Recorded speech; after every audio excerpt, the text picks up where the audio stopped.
Avis vascular centre మన దేశంలోనే the best varicose vein hospital.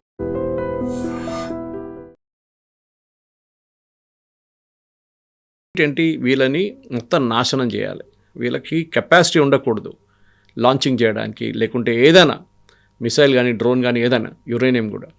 కానీ యూఎస్కి ఎగ్జిట్ చేయడానికి అర్థం కాదు. ట్రంప్ ఎందుకు దిగాడు ట్రంప్కే తెలియదు. ఇప్పుడు ఒక వార్ ఆపడం అంటే మోదీ గారు చేసినప్పుడు మనందరూ మన దేశంలో సోకాల్డ్ ఆర్మ్ చైర్ ఎక్స్పర్ట్స్ చాలామంది ఉన్నారు. మోదీ గారు ఎందుకు ఆపారు, 4 రోజుల్లో ఇంకో 2 రోజులు ఉంటే మనం కరాచీ కొట్టేస్తుండే, పాకిస్తాన్ లేకుండా అయిపోతుండే, ఇస్లామాబాద్ మన చేతిలో ఉంటుండే, మన ఆర్మీ అక్కడ వెళ్ళి కూర్చుంటుండే. అదే గ్రౌండ్ సిచ్యువేషన్ ఇంకొకటి ఉంటుంది. యుద్ధం స్టార్ట్ చేయడం చాలా ఈజీ. రష్యా యుక్రెయిన్ వార్ మొదలైనప్పుడు అందరు అన్నారు పుటిన్ 2 వారాల్లో ఫినిష్ చేసేస్తాడు, అయిపోతుందన్నారు. 4 సంవత్సరాలు అయింది. 1,00,000 మంది ఎక్కడ, 1,00,000 మంది అక్కడ చనిపోయారు. No result. ఇప్పుడు కూడా నడుస్తుంది. ఇప్పుడు అందరు మర్చిపోయారు. యాక్చువల్లీ అక్కడ యుద్ధం ఉందనేది మర్చిపోయారు పాపం. వాళ్ళిద్దరు కొట్టుకుంటున్నారు. ఎన్ని మంది వచ్చినా ఎంతమంది పోయారో తెలియదు. ఇప్పుడు లాస్ట్ 1 మంత్లో ఇటువైపు చూడండి, పాకిస్తాన్ ఆఫ్ఘనిస్తాన్ కొట్టుకుంటున్నారు. ఎవడు పట్టించుకోవట్లేదు. అది కూడా పాకిస్తాన్ నిన్న కూడా ఏదో బాంబింగ్ చేశారంటున్నారు. ఇది పర్టికులర్ ఏం ప్రాబ్లం అంటే ప్రెసిడెంట్ ట్రంప్కి ఈ వార్ మన మోదీ గారు ఆపినప్పుడు ఏమన్నారు, మన ఆబ్జెక్టివ్ మనం మీట్ అయిపోయాం. ఇజ్రాయెల్ గాజా కూడా అదే అన్నారు, వారంలో అయిపోతుంది, ఒక 10 డేస్లో Israel will finish them of అన్నారు. ఇప్పుడు అది కూడా 2 సంవత్సరాలు 3 సంవత్సరాలు అవుతుంది, నథింగ్, నో రిజల్ట్. ఇప్పుడు కూడా అక్కడ బాంబింగ్, ఇక్కడ బాంబింగ్ నడుస్తుంది. మోదీ గారు ఎందుకు ఆపారంటే వాట్ ఈజ్ యువర్ ఆబ్జెక్టివ్? మీ ఆబ్జెక్టివ్ టెర్రరిస్ట్ క్యాంప్ని కొట్టడం. కొట్టామా, అయిపోయింది. వాళ్ళు చనిపోయారు చాలామంది, very good, we're stopping it, we have nothing more. కానీ పాకిస్తాన్ మన మీద దాడి చేశారు మళ్ళీ. So we have to hit back. And మనకు తెలిసిందే 4వ రోజు మొత్తం ఫినిష్ అయినప్పుడు వాళ్ళు సీజ్ ఫైర్ అడిగారు మన దగ్గర, కిరాణా హిల్స్ కొట్టిన తర్వాత. We agree to. అక్కడే వస్తుంది. ఇప్పుడు ట్రంప్కి యుద్ధం ఆపాలంటే ఏ పొజిషన్ మీద తీసుకొచ్చి ఆపుతారు? నేను అక్కడ రెజీమ్ మార్చలేదు, రెజీమ్ అదే రెజీమ్ ఉంది ఇప్పుడు కూడా. వెనిజువేలాలో ఇంత మాట్లాడతారు కానీ ఆయన ఇప్పుడు కూడా మడూరో వాళ్ళే మనుషులే ఉన్నారు. పేర్లు మారారు అంతే. Maduro government is still there. It is Rodriguez is running the government, అంతే, ఇంకేం డిఫరెన్స్ లేదు అక్కడ. వాళ్ళ మినిస్టర్స్ ఉన్నారు, వాళ్ళ దాంట్లో ఉన్న క్యాబినెట్ ఉన్నారు, వాళ్ళ ఆర్మీ చీఫ్ ఉన్నారు, అందరూ వాళ్ళే ఉన్నారు. పేరు ఒకటే మార్చారు అంతే. ఇక్కడ కూడా అది చేయాలని ట్రంప్ ట్రై చేస్తున్నారు Kavitha garu. I think that will be a దేశం అంగీకరించారు. బట్ అక్కడ ఆ కండిషన్ ఉంటే ఇప్పుడు మనమేమో రష్యా ఆయిల్ని మనం ఇంపోర్ట్ చేసుకోవచ్చు అనేది మళ్ళీ ఇంకొక చిన్న కండిషన్స్తో పెట్టినప్పుడు కూడా ఆయనే అంటాడు రష్యా నుంచి మనం ఆయిల్ కొనుక్కోవద్దని. ఒకవేళ మీరు కొనుక్కుంటే నేను ఎక్కువ ఇంపోజ్ చేస్తాను మీ మీద ట్యాక్సులు, టారిఫ్లు అన్నాడు. ఆ తర్వాత మీరు ఇండైరెక్ట్గా ఉక్రెయిన్ వార్కి హెల్ప్ చేస్తున్నట్టుగా అవుతోంది అనే మాట చెప్పి ఇప్పుడు మళ్ళీ మనకు ఒక ఫ్రెండ్షిప్ లాగా ఏదో మీకు ఒక సాఫ్ట్ కార్నర్ ఉంది అన్నట్టుగా 30 days ఒక లిమిట్తో మళ్ళీ మనకి ఇస్తున్నాడు అంటే వై హీఈస్ కంట్రోలింగ్ అస్? మన మీద ఆయన పెత్తనం ఏంటి? మనం ఎందుకు ఆయన చెప్పినట్టుగా వింటున్నాం? మన గవర్నెన్స్ బ్యాడ్ ఉందా, లేకపోతే ఆయన టూ లీనియన్స్ అయిపోయిందా? ఎందుకు ట్రంప్ మన మీద అంతలా ప్రెషర్ పెడుతున్నాడు అనే ఒక మాట. ఈ వార్ మొదలైనప్పుడు శనివారం రోజు పొద్దున్న నేను ఒక ట్వీట్ చేశాను, సేయింగ్ దట్ ట్రంప్ మన మీద 25% టారిఫ్ పెట్టబోతున్నాడు. అది దేనికని అడగండి, రష్యన్ ఆయిల్ కొనాలి అని చెప్పి. కొనకపోతే మేము 25% టారిఫ్ పెడతాం మీ మీద. అదే జరిగింది. ఇప్పుడు టారిఫ్ లేదు, కాకపోతే 30 days టారిఫ్ లేదు కాదు, ఇప్పుడు టారిఫ్ పెట్టలేరు. Even if you by Russian oil today tariff పెట్టలేరు, ఎందుకంటే అది సుప్రీంకోర్టు కొట్టుపడేశారు అది. సో ఆయనకు అది ఆప్షన్ లేదు. ఇప్పుడు ఉన్న 15% మ్యాక్సిమం, అంతే, దానికన్నా ఎక్కువ ఆయన చేయలేరు. కానీ ఈ కెన్ డూ అదర్ థింగ్స్. మన మీద మిగతా కండిషన్స్ పెడతారు, లేకుంటే ఇంకేదైనా ఇష్యూ క్రియేట్ చేస్తారు, చేయొచ్చు కావాలంటే. కానీ మేజర్గా రష్యా దగ్గర నుంచి ఆయిల్ ఎందుకు కొంటున్నాం అంటే, ఒకటి, ఈ 3వ 4వ రోజు పుటిన్ ఒక స్టేట్మెంట్ ఇష్యూ చేశారు that we are ready to give oil to India because India మాకు ప్రాబ్లం ఉన్నప్పుడు మాతో నిలబడిన నేషన్. ఎవరు కొనకపోతే మా దగ్గర ఇండియా కొనుక్కున్నారు ఆయిల్. వాళ్ళ మీద శాంక్షన్స్ వేశారు, అప్పుడు కూడా మా దగ్గర కొనుక్కున్నారు ఇంకా 6 నెలలు. ఆలోచించండి. So we will help. అదే టైంలో నేను చెప్పాను చూడండి, రష్యా యుక్రెయిన్ నుంచి వెళ్తే పైప్ లైన్ గురించి చెప్పారు. ఓకే, మేము యూరోప్కి గ్యాస్ ఇవ్వము, దట్స్ ఇట్. ఎందుకంటే మా మీదే మీరు శాంక్షన్ తెప్పించారు, మా మీద స్విఫ్ట్ అకౌంట్ అంతా బంద్ చేయించారు, మా డబ్బులని గుంజుకున్నారు. Why should we give you gas? Simple as that. Correct కదా? మనకి ఎవరైనా హెల్ప్ చేసినప్పుడు మనం ప్రాబ్లంలో ఉన్నప్పుడు వాళ్ళని ఎప్పుడు మనం మర్చిపోం. Same case what Putin is saying. ఇప్పుడు ఇచ్చిన కండిషన్ ప్రకారం అట్ సీ ఉన్న ట్యాంకర్స్ చాలా ఉంటుంది. అట్ సీ షాడో ట్యాంకర్స్ అంటారు దాన్ని, షాడో షిప్స్, షాడో ట్యాంకర్స్ అంటారు. ఇది తిరుగుతూనే ఉంటుంది సీలో. ఒక ప్లేస్లో వెళ్ళి ఒక 2 రోజులు ఉంటుంది, మళ్ళీ అక్కడి నుంచి ఇంకో ప్లేస్కి వెళ్తుంది, అక్కడి నుంచి 3వ ప్లేస్కి వెళ్తుంది. లాస్ట్ ఎవడో అడుగుతారు ఏముందా అని, అంటే గ్యాసోలిన్ ఉంది, ఓకే తెచ్చుకో, ఎంత పర్ బ్యారెల్ ఇంత, ఓకే రెడీ చాలా మేము కొనుక్కుంటామంటారు. ఇది చాలా మటుకు నేటో షిప్స్ ఆపారు దీన్ని, చాలా రోజులు నడుస్తుంది గేమ్. అది హై సీజ్లో నేటో ట్రూప్స్ పట్టుకుంటున్నారు, ఈ షిప్స్ని పట్టుకొని తీసుకెళ్ళిపోతాం. మొన్న కూడా చూసాం, ఇరాన్ నుంచి వచ్చిన 2 షిప్లు మనమే పట్టుకున్నాం. ఓకే, అంటే ఇది ఒక గేమ్, ఇది పొలిటికల్ గేమ్. ఈ ఆయిల్ అనేది ఇప్పుడు పెద్ద మార్కెట్లో పెద్ద ఇష్యూ అయిపోయింది. కానీ మన దగ్గర మన ప్రేక్షకులు నేనేం చెప్పాలనుకుంటా, మీరు ప్యానిక్ కాక్కర్లేదు. ఇక్కడ కొంతమంది సోకాల్డ్ ఎక్స్పర్ట్స్ టెలివిజన్ స్టూడియో కానీ న్యూస్ పేపర్లో కూడా చూశాను వాళ్ళ ఆర్టికల్స్లో, కొంతమంది లేనిపోయిన పుకార్లు చెప్తున్నారు. గవర్నమెంట్ ఆఫ్ ఇండియా కూడా చాలా క్లియర్గా చెప్పారు, మన దగ్గర మోర్ దాన్ అడిక్వేట్ ఉంది, మన రష్యన్ ఆయిల్ కొంటున్నాం, వీఆర్ బయింగ్ వెనిజువేలన్ ఆయిల్, మీరు ఏ టెన్షన్ పడక్కర్లేదని. సో సోషల్ మీడియాలో ఒక వీడియో కనిపించింది, పంజాబ్లో ఒక పర్సన్ వాటర్ ట్యాంకర్ని పెట్రోల్ బంక్కి తీసుకెళ్ళి దాంట్లో 1000 లీటర్స్ పెట్రోల్ కొట్టించాడు అనేది. ఆయన పిచ్చోడు అంతే, ఇంకేం చెప్పలేము. బికాజ్ మీరు ఎన్ని రోజులు స్టోర్ చేస్తారు దాన్ని, దేనికి వాడుకుంటారు? మీరు ట్రాక్టర్లో వాడుకుంటారా? Okay, I can make sense. కానీ ఏం మన దగ్గర ఇదే ప్రాబ్లం కాబట్టి మీరు గుర్తుంటుంది, ఇప్పుడు ప్రైసెస్ ఆయిల్ ముందు వారంకి మారుతుండే ఆయిల్ ప్రైసెస్. ఒకసారి ₹2 పెంచుతారు, మళ్ళీ ₹1 తగ్గిస్తారు. ఈ ₹2 పెంచగానే రేపు పొద్దు నుంచి పెంచుదామంటే సాయంత్రం కాగానే పెట్రోల్ బంక్ ముందు పెద్ద లైన్ ఉంటుండే. దాంట్లో మర్సిడీస్ బెంజ్ నడిపిస్తున్నాడు కూడా లైన్లో వచ్చి నిలబడతాడు. మీరు ఫుల్ ట్యాంక్ కొట్టినా కూడా మీరు ఎంత సేవ్ చేస్తారు? $200, $300, $400 అంతే కదా. ఒక కార్ ఫుల్ ట్యాంక్ కొట్టిస్తే దానికన్నా ఎక్కువ అయితే మీరు సేవ్ చేయరు. మ్యాక్సిమం ₹1000 ఉండొచ్చు పెద్ద కార్స్లో. ఎందుకు ఇంత ప్యానిక్? అదే అర్థం కావట్లేదు. ఇప్పుడు కూడా అంతే, there no need to panic. ఎందుకంటే మనది మోర్ దాన్ ఎనఫ్. మన దగ్గర మనం ఎప్పుడు మాట్లాడుతూ ఉంటాం చూడండి, అండర్ గ్రౌండ్ స్టోరేజ్ ట్యాంక్స్ ఇవాళ వచ్చింది. సాల్ట్ క్యావెన్స్లో కూడా మనం స్టోర్ చేస్తున్నామంట. సాల్ట్ తీసిన క్యావెన్స్ ఉంటుంది, దాంట్లో కూడా మనం యూఆర్ స్టోరింగ్ పెట్రోలియం ప్రోడక్ట్స్. కానీ ఇప్పుడు జరుగుతుంది ఎందుకంటే ప్రాబ్లం మెయిన్గా ఈజ్ విత్ ఖతార్ దగ్గర ఉన్న ఈ గ్యాస్ మనం తీయలేకపోతున్నాం బయటికి. అది మనం already Petronet already force major class వేసారు నిన్న. అంటే మీరు కండిషన్స్ ఇప్పుడు ఇట్లా ఉంది, మేము కూడా ఏం చేయలేము, మేము కూడా తీసుకోలేకపోతున్నాం మీ దగ్గర నుంచి, మీరు కూడా ఆపేశారు ప్రొడక్షన్ అని చెప్పి. ఆయిల్ స్టోర్ చేసుకోవచ్చు, గ్యాస్ స్టోర్ చేసుకోలేము. So it's gonna be a problem. మన ఇండస్ట్రీస్కి ప్రాబ్లం వస్తుంది. కానీ మనం యూరోప్ లాగా మనం ఎక్కువ గ్యాస్ హీటింగ్ అంతా వాడడం మనం. So that is a great advantage మనకి. కానీ గ్యాస్ ప్రైసెస్ 51% నిన్న పెరిగింది బ్రిటన్లో ఒక రోజులో. చూద్దాం అది నెక్స్ట్ 2-3 డేస్లో ఏమవుతుంది. రష్యా మళ్ళీ అలౌ చేస్తారా, అది వాళ్ళ పైప్ లైన్ నుంచి మళ్ళీ పంపింగ్ అలౌ చేస్తే గ్యాస్ ప్రైస్ మళ్ళీ తగ్గుతుంది. కానీ ఓవరాల్గా ప్రెసిడెంట్ ట్రంప్కి ఒక ఎండ్ గేమ్ లేదు, అది పెద్ద ఇష్యూ అయిపోయింది. ఎక్కడ ఆపాలని అర్థం కావట్లేదు.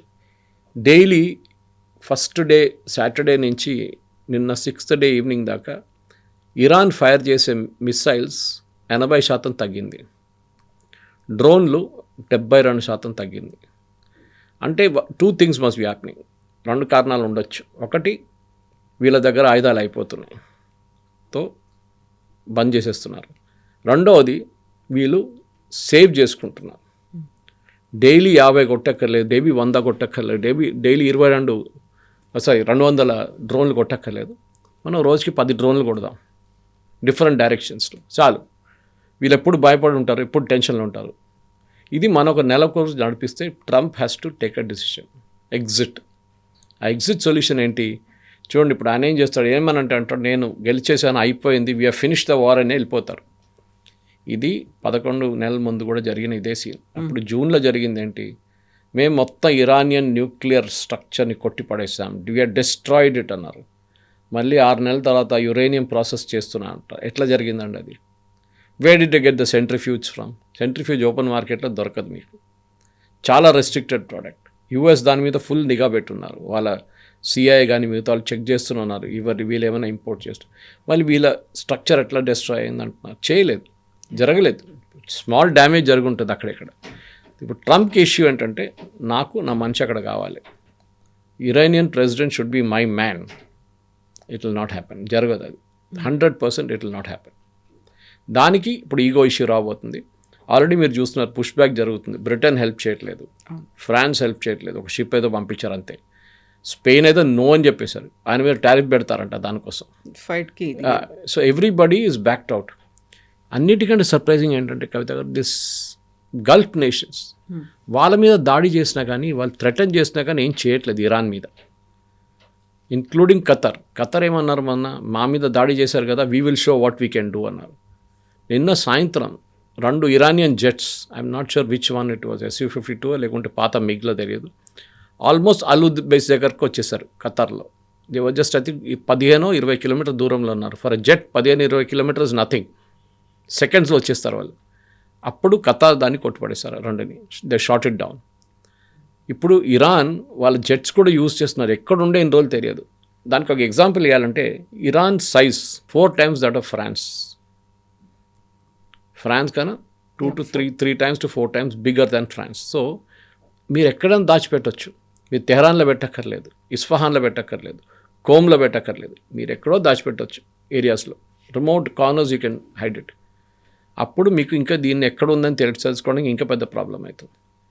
ఒకటే అడ్వాంటేజ్ ట్రంప్కి ఏముందంటే, and Israel also, that first day వాళ్ళు డీకెపాసిటేట్ చేశారు న్యూ లీడర్షిప్ని.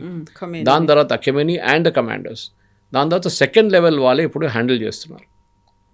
మీరు మొన్న ఒక బాంబింగ్ జరిగింది వీళ్ళది ఒమాన్ మీద, వీళ్ళు అన్నారు తప్పైంది అనేది, 2వ రోజు మళ్ళీ కొట్టారు.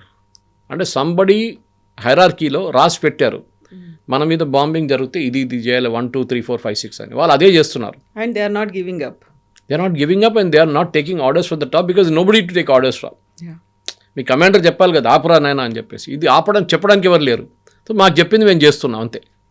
సో ఒక్క రోజుకి వీళ్ళకి ఇప్పుడు ఎన్ని కొట్టచ్చు, ఒకరోజు మనం ఆపాలన్నా, should be hold it back, ఏం చెప్తారు, ఆ థింకింగ్ వీళ్ళకి రావట్లేదు. ఇది పెద్ద ప్రాబ్లం అన్నమాట. సో ఏ రోజు దీని ఎండింగ్ అవుతుందో అది ఎవరికి తెలియట్లేదు. ఇజ్రాయెల్కి తెలియదు, and Israel is not bothered. యూఎస్కి చాలా పెద్ద ప్రాబ్లం, ఎందుకంటే ట్రంప్కి పొలిటికల్ వెపన్ అయిపోయింది. నెటన్యాహుకి ఇష్యూ లేదు. ట్రంప్కి ఇప్పుడు లోకల్ ఫస్ట్ మొదలైన రోజులు 2-3 రోజులు అందరు వా అన్నారు. ఇప్పుడు అందరూ వెరీ స్కెప్టికల్. ఏం జరుగుతుంది, ఇది ఎప్పుడు ఆపుతారు నాకు తెలియదు. చెప్పాను చూడండి, 6 సార్లు మార్చారు స్ట్రాటజీ. ఎవ్రీ వార్కి ఒక స్ట్రాటజీ ఉంది. ఈ వార్కి స్ట్రాటజీ లేదు, స్ట్రాటజీకి వార్ ఉంది. ఇప్పుడు అది జరుగుతుంది యూఎస్లో. ముందు మీరు దిగేటప్పుడే చాలా క్లారిటీగా రావాల్సి, మేము బాంబ్ చేయబోతున్నాం, వీళ్ళని డిస్ట్రాయ్ చేస్తాం, వీళ్ళని తీసేస్తాం, వీళ్ళని డీకెపాసిటేట్ చేసేస్తాం, అయిపోయింది. We will bomb their air bases, we'll bomb their IGRC offices, అన్నీ చేస్తాం. దాని తర్వాత ఏంటి, మీరు రెజీమ్ చేంజ్ తీసుకురావాలంటే మీరు బూట్స్ ఆన్ ద గ్రౌండ్ కావాలి మీకు, అంటే మనుషులు ఉండాలి. మీరు కర్డ్ రెబెల్స్ని పంపిస్తున్నారు. ఈ కర్డిష్ రెబెల్స్లో, ఇరాన్ వైపు ఉన్న రెబెల్స్లో చాలామంది దగ్గర ఆయుధాలు లేవు. మీరు ఆయుధాలు సప్లై చేయాలి కదా, దానికి టైం పడుతుంది. వాళ్ళకి ట్రైనింగ్ ఇవ్వాలి కదా. మీరు US వెపన్స్ ఇచ్చేస్తే అయిపోతుందా? వీళ్ళు తాలిబాన్ కాదు, వీళ్ళు వచ్చే ఇన్స్టెంట్గా రెడీ కావడానికి. తాలిబాన్ దగ్గర మొత్తం US వెపన్స్ ఉంది ఇప్పుడు కూడా, వాళ్ళు అక్కడ పెట్టిపోయిన వెపన్స్ అని. వీళ్ళకి టైం పడుతుంది, టైం లేదు ఇప్పుడు. ట్రంప్ దగ్గర లేని టైం అనమాట. So even if curd rebels వస్తే కూడా కవిత గారు చాలా చిన్న టెరిటరీ వాళ్ళు సీజ్ చేయగలరు అంతే. అదే టైంలో IGRC వాళ్ళు, దట్ ఈస్ వాళ్ళ రెవల్యూషనరీ గార్డ్స్ వస్తే వాళ్ళు ఈజీగా కర్డ్ని ఫినిష్ చేసేస్తారు వాళ్ళు. ఎందుకంటే వీళ్ళు 50 మంది ఉంటే వాళ్ళు 2000 మంది ఉంటారు. And they will finish off the Kurds in no time. The Kurdish rebels మీద డిపెండ్ అయ్యేది చాలా పెద్ద తప్పు, చేయకూడదు. వాళ్ళు హెరాస్ చేయొచ్చు, అక్కడిక్కడ బాంబులు పెట్టి మళ్ళీ పారిపోవచ్చు, అదని చేయొచ్చు, కానీ they cannot do a regular fight. Guerrilla warfare చేయొచ్చు వాళ్ళు కావాలంటే. అండ్ వాళ్ళు యూజ్డ్ కాదు దాంట్లో, అదే ప్రాబ్లం కర్డిష్. వాళ్ళొక ట్రైబల్ గ్రూప్ వాళ్ళు. నెక్స్ట్ పాయింట్ ఏం రాబోతుందంటే, వీళ్ళు ఇప్పుడు నెక్స్ట్ ఏం చేయాలంటే ఇరానియన్ ఆర్మీ మీద కాన్సన్ట్రేట్ చేస్తున్నారు. నాకు అదే డౌట్, పొద్దున్నుంచి అదే చెప్పుకుంటూ వస్తున్నాను. కొన్ని ఇప్పుడు చూస్తున్నా, కొన్ని US ఛానల్స్ కూడా అదే మాట్లాడుతున్నారు. ఇరానియన్ ఆర్మీని కొనుక్కుంటారు US. అంటే రెవల్యూషనరీ గార్డ్స్ని కొట్టాలంటే ఆర్మీ కావాలి, ఆర్మీ నుంచి ఒక లీడర్షిప్ కావాలి.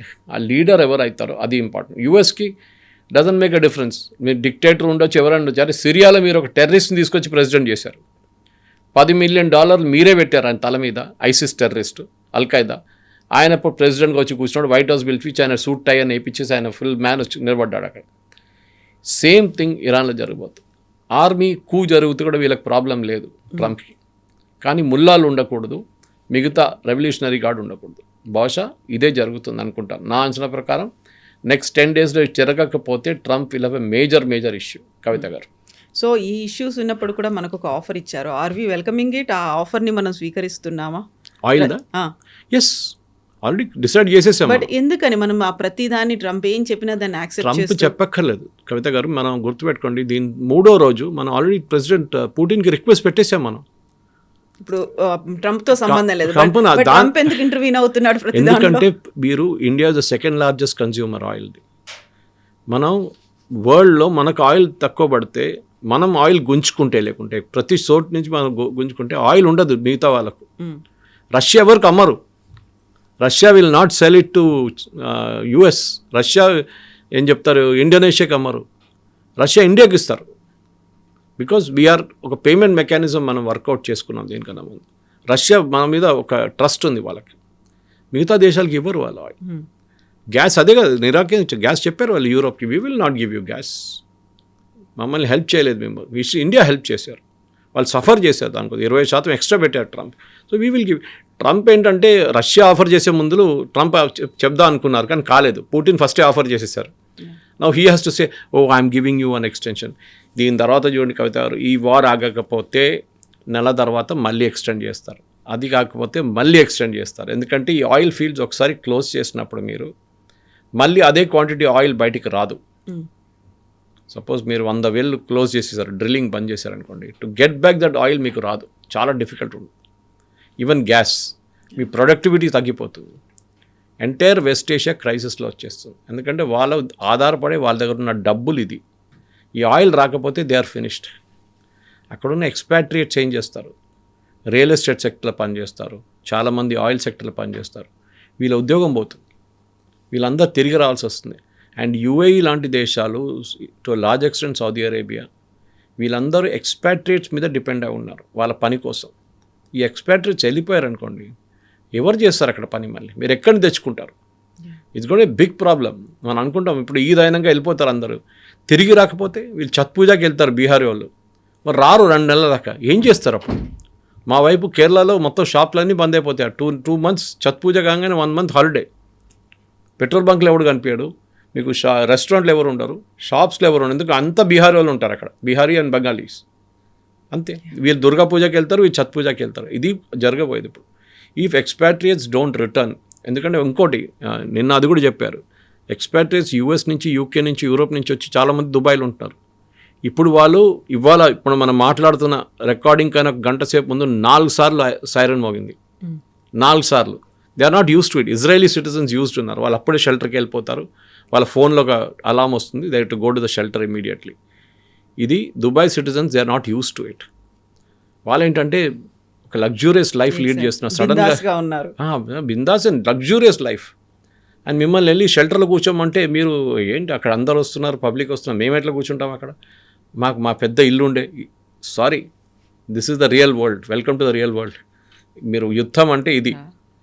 యుద్ధం ఏదో రొమాన్స్ కాదు. And you have to suffer. That's only other go. And God forbid జరగకూడదు. కానీ ఇది 15-20 రోజులు ఎక్స్టెండ్ అయితే ట్రంప్ ఉద్యోగం పోతుంది, అదొకటి. Trump will lose his mid term elections. కానీ ఇక్కడ అన్నిటికంటే పెద్ద ప్రాబ్లం గల్ఫ్ స్టేట్స్కి రాబోయే ఇష్యూ. ఎయిర్ ట్రాఫిక్ పోయింది, మొత్తం ధ్వంసమైంది ఎయిర్ ట్రాఫిక్. అయితే ఇది కెరసిన్తో ఉంటుంది. ఈ జెట్ ఫ్యూయల్ అనేది కెరసిన్తో సేమ్ బర్నింగ్ పాయింట్ ఉంటుంది కవిత. దాన్ని ప్రాసెస్ చేసి పెట్టుకోలేము మనం. It's very highly inflammable. తో గ్యాసోలిన్ ప్రైసెస్తోని జెట్ ఫ్యూయల్ 52% పెరిగింది లాస్ట్ 1 వీక్లో. మీరు ఇప్పుడు ఢిల్లీకి వెళ్ళడానికి మీరు 8,000 రూపాయల టికెట్ తీసుకుంటే it will now become 12,000 to 15,000 rupees. మీరు పెట్రోల్ బంక్ల ప్రైస్ గురించి మాట్లాడుతున్నారు, that is not a worry. అది ఎక్కడ airline ATF fuel is gone to become expensive. Of course government దగ్గర ఇంకా ట్రిక్స్ ఉన్నాయి. గవర్నమెంట్ దాన్ని కస్టమ్ డ్యూటీ తగ్గించేస్తారు. So automatically the price will come down. అది గవర్నమెంట్ ఎమర్జెన్సీ మెజర్స్లో చేస్తారు. అది ఎక్కువ పెరగదు. కానీ చెప్తున్నాను నేను. So ATF priority wise ATF is not a priority. కానీ ఇప్పుడు జెట్ ఎయిర్లైన్స్ అక్కడ సౌదీ నుంచి కానీ దుబాయ్ నుంచి they are not flying. So వాళ్ళు ఏం చేస్తారు, డంప్ చేయడం ట్రై చేస్తారు ఇండియాలో తీసుకొచ్చి. ఇప్పుడు ATF అదే జరగబోతుంది నెక్స్ట్ 15 daysలో. Indian airlines from India also like IndiGo, Air India, వీళ్ళకి చాలా పెద్ద లాస్ వచ్చింది ఈ దీంట్లో. ఎట్లా తట్టుకుంటారో తెలియదు కానీ somewhere government will have to find a way out. Yes sir, thank you so much. Thank you very much. Thank you.